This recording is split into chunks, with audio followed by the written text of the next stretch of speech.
talk today about cleaning and disinfection validations, effective reprocessing of reusable devices.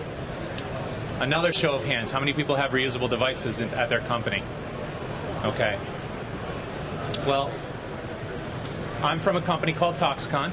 Just to give you a quick profile, we are headquartered just outside of Boston, and we have another laboratory in Leuven, Belgium. If someone from here was here right now, they would win the prize.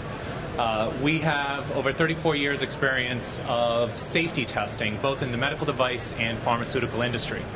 That comprises of toxicology testing, material characterization, biocompatibility, and what we're going to talk about today, microbiology, whether that be antimicrobials or our topic today being reusable device, cleaning, disinfection, sterilization validations.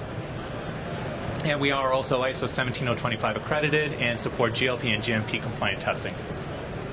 So on to important things, cleaning and disinfection validations. A manufacturer of a reusable device has to essentially do four things. Classify their device, and that will give them the framework of how they're going to carry out their validations for their reprocessing. Then, of course, develop those methods for cleaning, disinfection, or sterilization, and validate their label instructions for that process. And finally, in doing the development of their instruction for use, IFU, there are some key criteria that must be met. And I'm going to conclude our talk going over 7 key criteria there. So that we're all on the same page, first I'm going to start with a few definitions.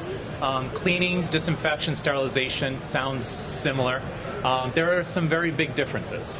So cleaning and decontamination is the removal of different pathogens or soil, either by physical or chemical means. Disinfection is actually destroying those pathogens. And there are different levels of disinfection that I go into later on in the talk. Both there's low, intermediate, and high level. And then sterilization. Sterilization is when you effectively kill off all organisms, whether they be fungi, bacteria, virus, spores, on the device. So now that we're all on the same page, regulatory guidance that helps medical device manufacturers in understanding what they need to do in order to validate their reprocessing. TAR 12 is a perfect guide for device manufacturers. It goes into various different design considerations, which we'll talk about a little bit here too. Tells you about decontamination, cleaning, cleanability, the use of disinfectants, liquid chemical disinfectants, sterilization itself, and what constitutes of sterilization. Another important part that people tend to forget is device sterilant equipment compatibility, and I'll touch on that. That's lifetime testing, understanding how many times you can do this, right? And of course the regulatory considerations involved in these types of devices and these types of validations. So the first thing that we said was a manufacturer's responsibility is to classify their device. Classification of a device can fall in this particular area into 3 different categories: non-critical devices, semi-critical, and critical. So first, what are non-critical devices? Those are the devices that come in contact with uncompromised, unbreached skin. Those are your stethoscopes at the doctor's office, electrodes, different sensors. The minimum requirement to achieve in reprocessing for these types of devices is some level of disinfection. Okay, and we'll talk about these different levels a little later on. For semi-critical devices, these are the devices that are in non-invasive contact with still unbreached or uncompromised mucosal membranes. Examples here: endotracheal tubes, okay, in a hospital setting, as well as various different types of flexible endoscopes. The minimum requirement there is to achieve a high level of disinfection. Okay, not just any level of disinfection, but high level. Very important, and you'll see later on why. So for critical devices, these are the devices that are essentially in contact with parts of the body that are not usually in contact with different types of contaminants. These are part of your invasive surgeries, devices that are used in invasive surgeries. Various different surgical instruments, biopsy, forceps, and in this case, as you would expect, sterilization, or effectively killing off all organisms, is a minimum requirement for the patient's safety, of course. So the second thing that must be done is to develop the methods that are needed for your specific type of device. We just went through the different classifications. Non-critical, you need to demonstrate that the device can be cleaned and disinfected. For semi-critical, they need to be cleaned, disinfected to a high level. And for critical, you have to do clean, disinfect, and sterilize. Okay? Everyone with me so far? Bored yet? Okay. This is an important aspect. So the design configuration of the device and the cleaning method has to be in such a way that it's not complicated for the healthcare professional to do your reprocessing steps. So you don't want to make this very elaborate, difficult, I just invented this new way of doing something that no one's ever done and no one can do, type of reprocessing method. You want it to be something that's used in the industry, that's used in the hospitals, used in the dental office, depending on what your device is. And various different types of devices have certain features that have to be there. We had a few engineers in the room. Us engineers, we need certain things to be there to get what we're trying to do, right? Well, sometimes those same features that are helping us hurt us in this particular fashion. Narrow lumens of flexible endoscopes can obviously pose a problem in trying to get organisms out or different soil out from those narrow lumens. Lure locks, anything with crevices, nooks, crannies, where organisms or soil can get in there and kind of reside. Dead-ended lumens are a disaster, of course. You have no disinfectant solution flow at a dead end, for those that like to think about, fluid dynamics. And various different surfaces between different types of materials, insulating sheets, etc. So, in considering your development of a cleaning method, you have to remember that this is a prerequisite to effective disinfection and sterilization. We said cleaning is the removal of various different contaminants, such as blood, protein, carbohydrates, from those nooks and crannies, surfaces, joints. It's also the reduction of particles, organisms, and endotoxins. By doing this and this, getting things out of the way, you can more effectively disinfect and then sterilize your product. If you wanted to evaluate the effectiveness of your newly developed method, the AAMI guidance actually recommends a particular bacillus here with an inoculum of at least 10 to the 4 and demonstrate a 3-log reduction. What that basically means is if I put this much, let's say 10,000 colony-forming units of a particular organism on there, I can get 3 logs or 90% of that off. So now validating your reprocessing method. There's 2 important things to remember here. You're validating the effectiveness of your reprocessing step to achieve the cleaning, disinfection, or sterilization method that you're trying to get to. The next thing is to make sure that your reprocessing method is going to be compatible with the materials of your device. And that falls under lifetime use, lifetime testing, and we'll touch on that a little bit. So for validation, minimum requirements are to run 3 different test samples, 1 positive control, and do your validation, which we'll talk about. The recommended requirements actually exceeds the minimum requirements, and this is a little more commonly used in the industry. And that is to use 3 sets of 3 instruments, okay? And to test them across at least 2 different technicians. What you get there is you allow for the assessment of operator variability. How you press that certain brush on a device is different than how someone else will press that device. So we try to keep things as systematic as possible and standardized, but it's always good to have more than 1 technician running the study. Also, having multiple positive controls. Positive control in this case is when a device is contaminated, but it's not cleaned. So we have our initial inoculum level. Okay, how much did I actually get on there? And recover, of course. The negative control is when the device is not contaminated and then, of course, is also not cleaned. What this provides, even though it's not one of the minimum requirements, is a baseline. You know, you sent your device in for testing and you need to validate that you've achieved a certain log reduction. Yes, you can use certain organisms to make sure that the organisms that are being used in the validation aren't commonly used in the environment, so of course you won't find that in your baseline, but it's still important information to know. And it may not only be the organisms. We talk about other endpoints. We were talking about different soils in cleaning, so it's important to think about that as well. So, steps to the cleaning validation. Essentially, you need to contaminate the device. You need to have an appropriate hold time.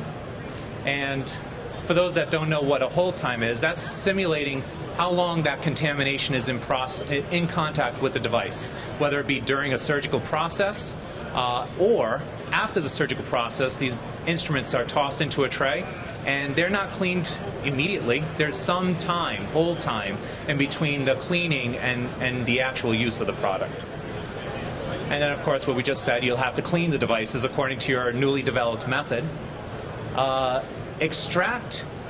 So once we've simulated everything that will happen in a clinical application, we now want to assess that. So you're going to take the devices and you're going to extract them appropriately, okay?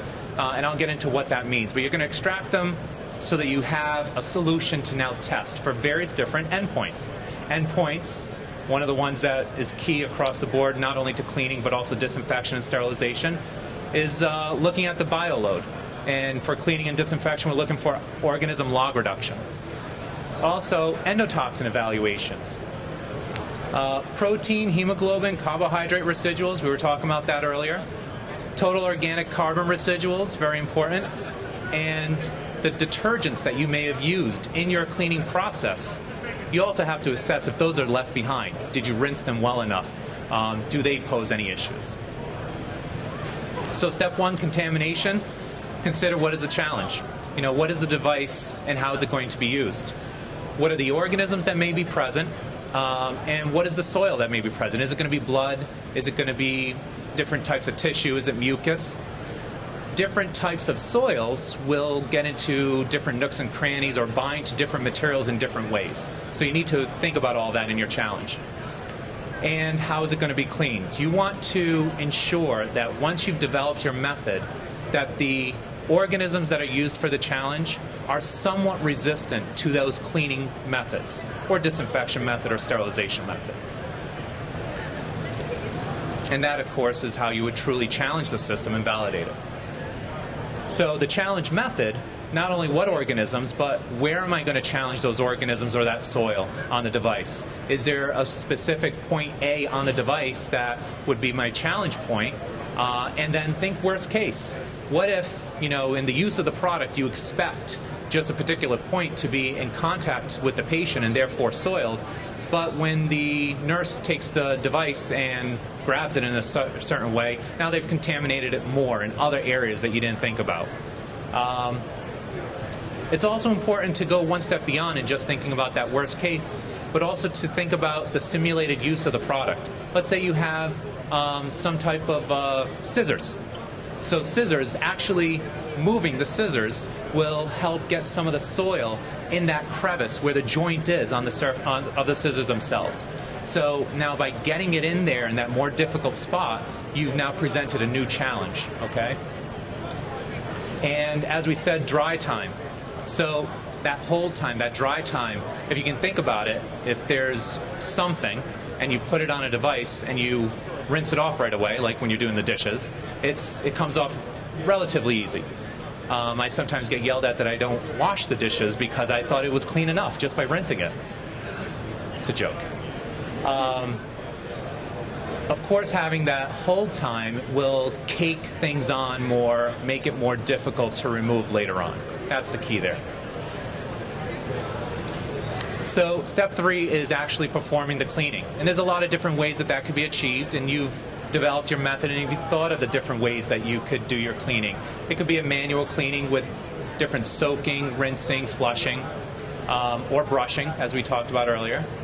You could have different mechanical cleaning, like ultrasonic cleaners. They do a great job. And there's also automated cleaning using automated washers, disinfectors.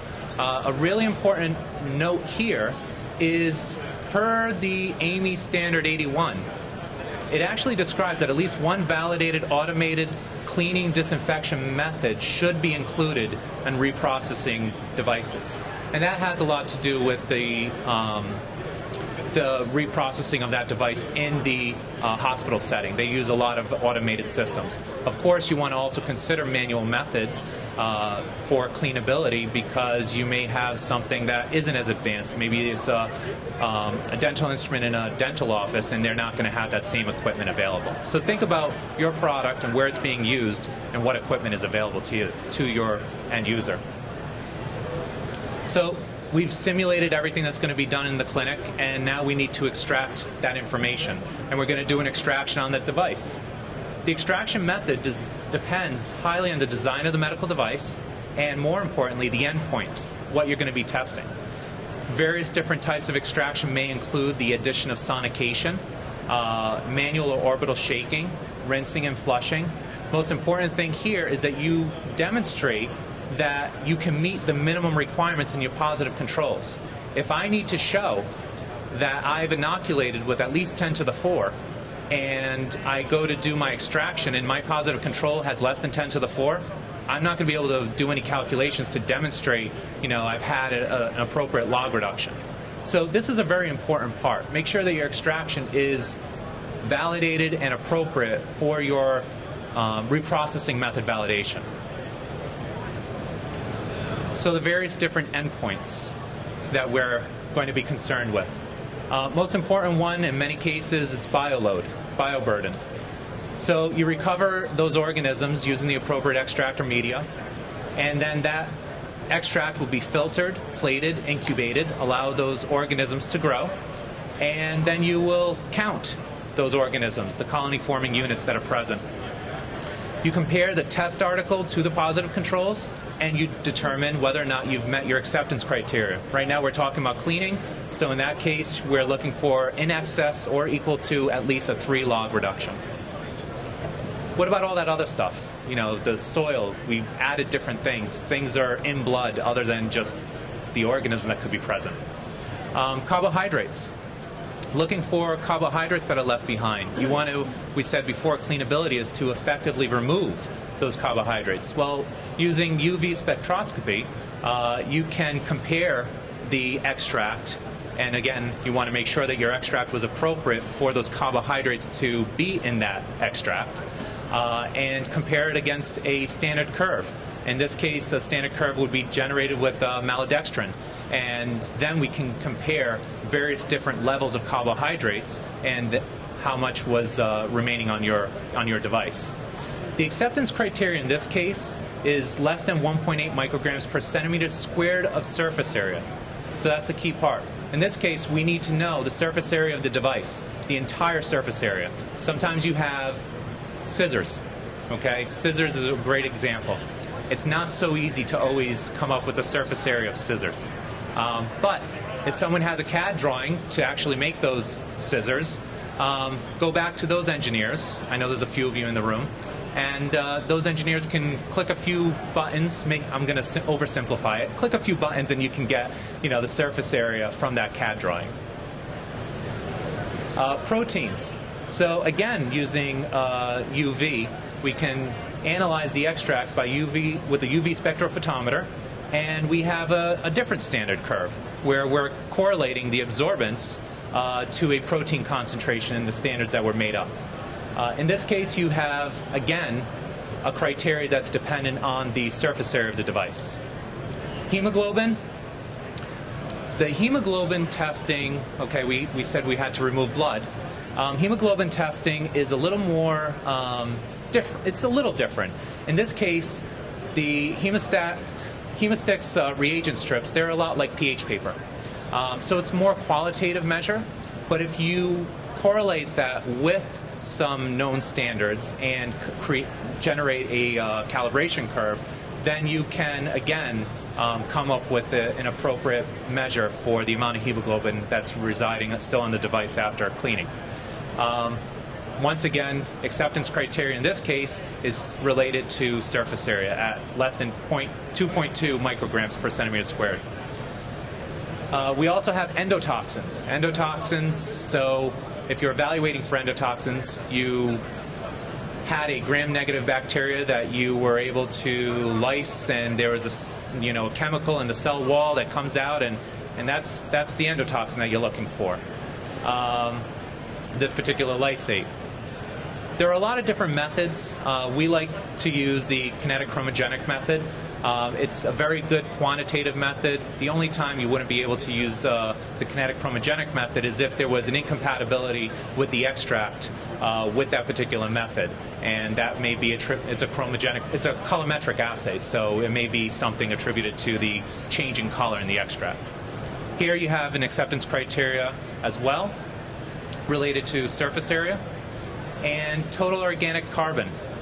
So in this case, you take your extract, you acidify it, and you do a chemical wet oxidation with sodium persulfate, and that oxidant will react with the carbon that's left over on the device and result in carbon dioxide. That's then purged and analyzed with an infrared sensor, and your acceptance criteria is less than 12 micrograms per centimeter squared. Lastly, we talked about the detergent residuals. What if you have a particular cleaner, I don't know, whether it be for disinfection or cleaning, the enzymatic cleaners. There's a lot of different cleaners out there that, depending on how the device is going to be used, can pose a whole new problem. Certain cleaners are not intended to be directly exposed to internal tissue. So you have to look that your method is effectively also removing those different detergents. Different analytical methods could be used. Typically, you use a spike and recovery evaluation. It's not necessary to do a full method development and validation for the analytical method. There was a chemist in the room, right? The only bad part here is there's no acceptance criteria. Various different detergents or disinfectants are going to pose some type of an effect, whether it be irritation or toxicity at different levels. So it's always on a case-by-case basis. However, one really good screening that's typically used in these types of validations, if you don't know everything that you want to get right away, is to do maybe a cytotoxicity screen. Whether it be using the MTT assay or the minimal essential medium assay, it's just a very basic test for biological reactivity. So we talked about making sure that your method is compatible with the reprocessing steps. Multiple iterations of a reprocessing method may compromise the material of the device or the functionality of the device. You could get particulate generation. You can get different pits in the surfaces of the device. You can also have degradation products, different disinfectants in long-term contact with, say, a different polymeric material, will certainly start to degrade and elute out or leach different material. This could now affect biocompatibility as you've altered the material in some way. And I talked about altering surface properties, those pits or something like that, that could change either the way that an organism or soil may bind to a surface, or also how that may affect overall cleanability. And in considering this, of course, we thought about it for our one time for the validation. But you also want to think about lifetime. You're saying that this is a reusable device. You're going to reprocess it X number of times. Well, perform those reprocessing methods X number of times and then evaluate for different measures. Ensure that your device is still biocompatible. Ensure that there are no changes in the surface properties, either chemically or mechanically, or both. And a very important aspect is you're going to have to then assess that the device still functions in the same manner. Let's say you have an endoscope. Obviously, you're going to want someone to reprocess it X number of times, cleaning, disinfection, perhaps sterilization, and then after that 100 times, say, of reprocessing, then you want to ensure that the device is still functioning in the same manner. So a lot of that was focused on cleanability, and a lot of this carries over to disinfection. Of course, the things like the carbohydrates, carbohydrates, the hemoglobin, different residuals like that, or contaminant removal, that becomes less important in the disinfection. In disinfection, we have 3 levels of effectiveness. The low-level disinfection, and I'm going to speed things up because I just got told I have 1 minute. You want to achieve at least a 3-log reduction using certain types of organisms. The intermediate disinfection now uses a different type of more resistant organism, and you're trying to achieve anywhere between a 3 to 6-log reduction. And then using spores, a highly resistant organism, you would want to achieve a 6-log reduction for high-level disinfection. The level of disinfection that's required certainly does depend on the type of device and the classification. So what type of disinfectant to use? The one that works, right? Well, disinfectants that are labeled for reuse are the only ones that you should be using. A reuse claim on a disinfectant label indicates that the manufacturer has actually evaluated the device for its safety and efficacy. And also it's critical that you look at the material compatibility with the product. That's that lifetime use. So the last part is the 7 criteria for reprocessing that must be addressed in the IFU. It's important to be able to state that the product is either for single use or for reprocessing. The next thing is to make sure that you state that the product must be thoroughly cleaned before reuse. The instructions must indicate the actual process, and the process must be feasible. The instructions must be understandable. They must be comprehensive to specifically describe the procedures to execute the process regimen safely and effectively. And finally, the instructions should include only devices and accessories that are legally marketed. Other items like sterilizers, liquid chemical disinfectants are all subject to separate FDA approval. And that's my talk. Any questions? Yeah, there's a lot of really good information, very basic, but all necessary. So if anyone wants to talk about this more or has any other questions or would like a copy of the presentation, I'd be happy to take any cards and further any discussions. Thank you.